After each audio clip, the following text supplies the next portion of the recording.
So this garlic looks like it's ready to harvest.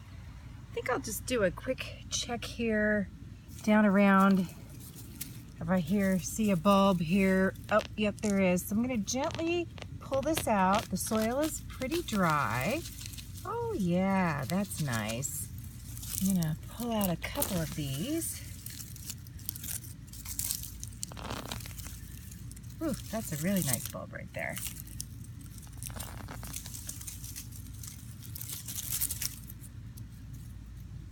And I'll take these and kind of just shake off some of the dirt. But I'm not going to really clean them very much at this point. I'm just going to take them just like this on their stalks. They're kind of dirty.